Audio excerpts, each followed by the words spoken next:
Felipe, você já parou para pensar como a Netflix consegue jogar um filme em 4K na sua TV sem travar, enquanto milhões de pessoas fazem exatamente a mesma coisa ao mesmo tempo no mundo inteiro? É uma pergunta que parece simples, mas esconde uma das arquiteturas de software mais sofisticadas do mundo. O segredo começa com uma divisão fundamental. A Netflix separa o sistema em dois grandes planos. O plano de controle, que é o cérebro da operação, e o plano de dados, que é o músculo que entrega os bytes de vídeo até você.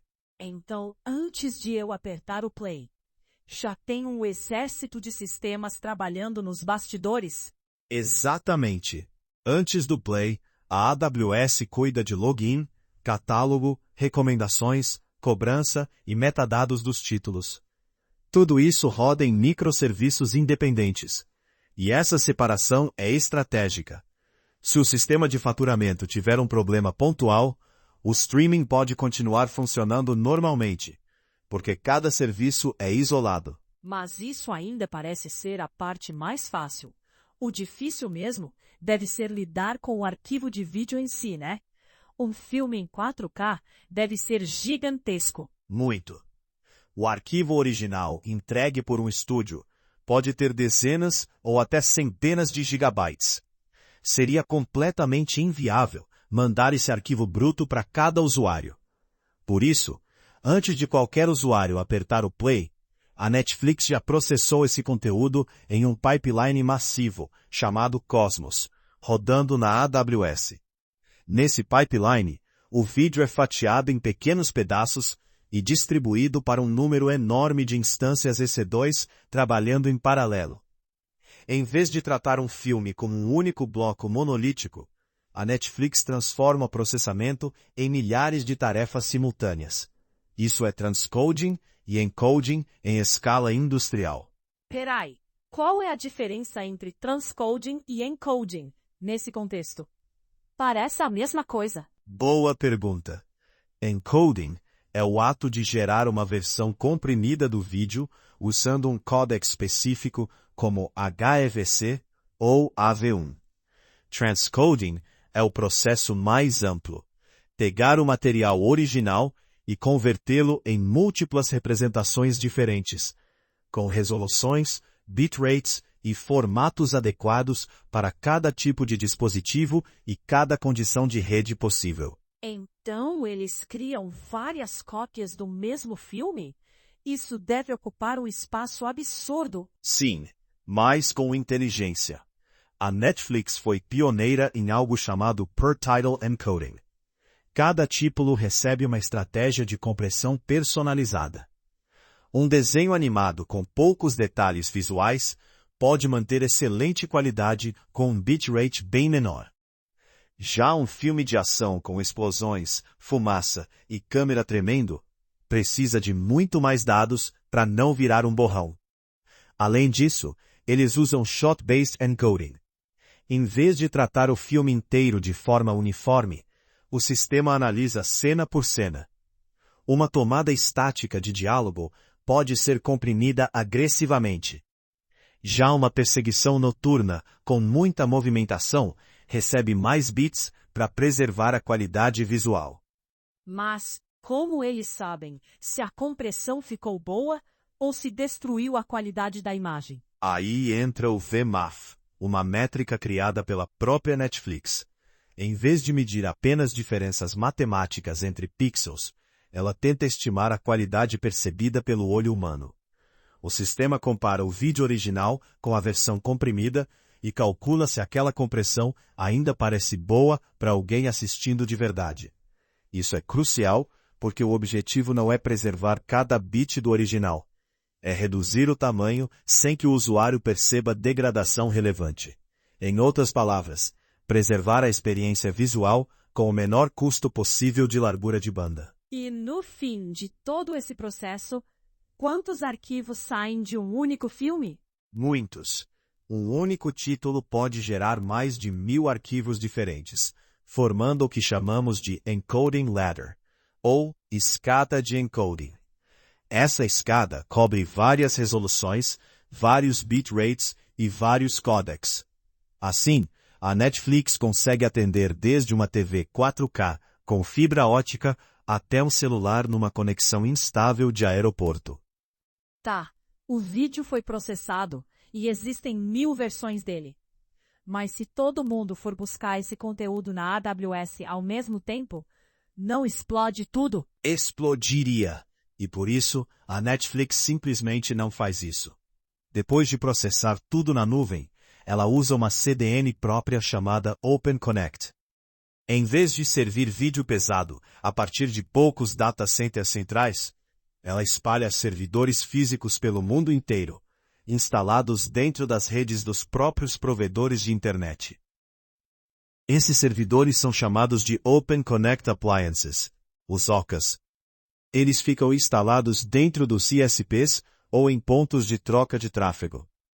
Na prática, a Netflix leva o conteúdo para perto do usuário, em vez de obrigar o usuário a buscar o conteúdo de longe. Então, quando eu aperto play aqui no Brasil, o vídeo pode já estar dentro da infraestrutura do meu próprio provedor de internet? Exatamente.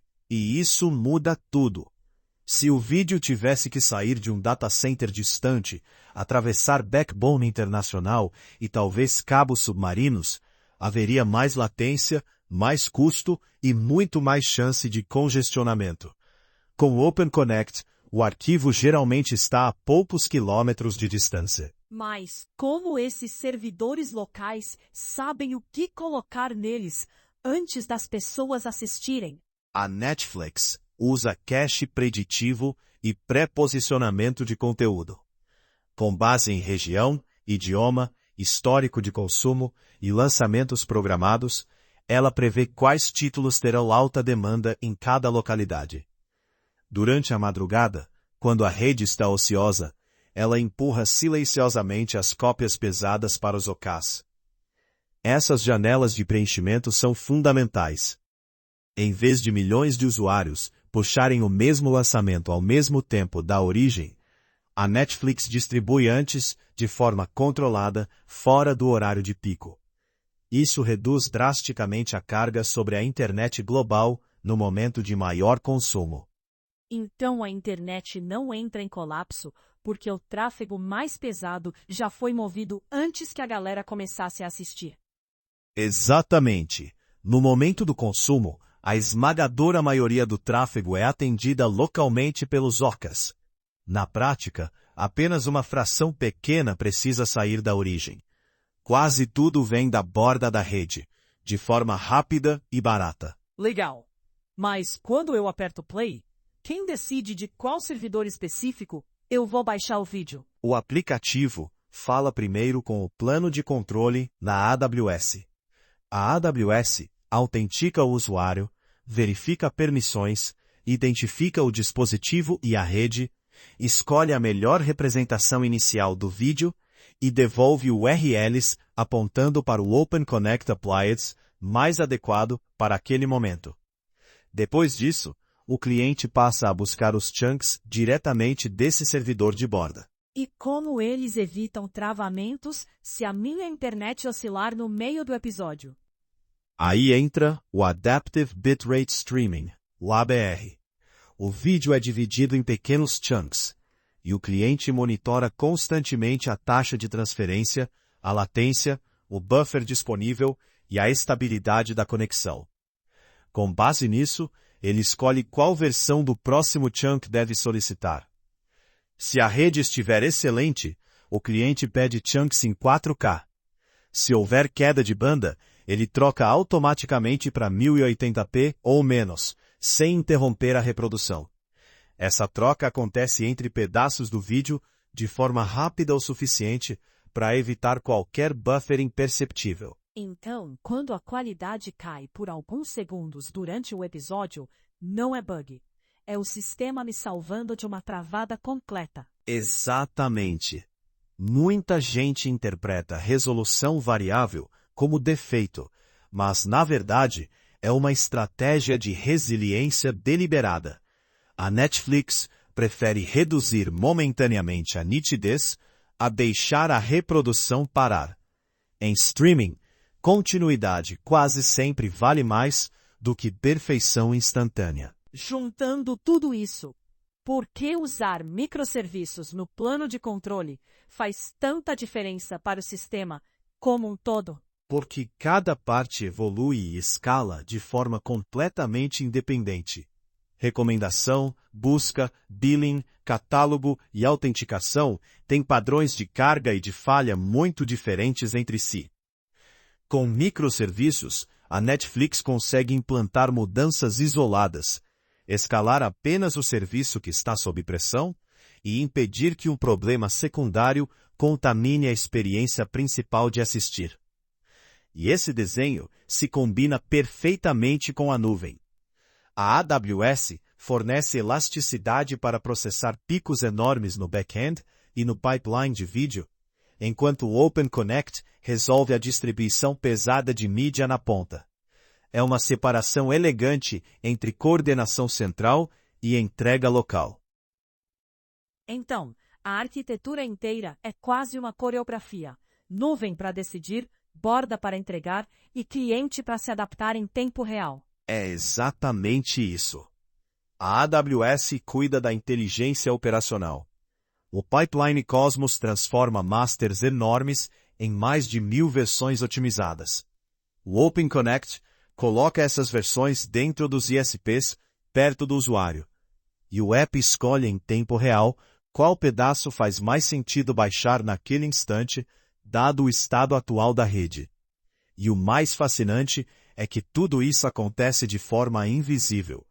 Você aperta o play e em menos de 2 segundos, um sistema que envolve nuvem, CDN própria, codecs avançados e algoritmos adaptativos já está funcionando perfeitamente.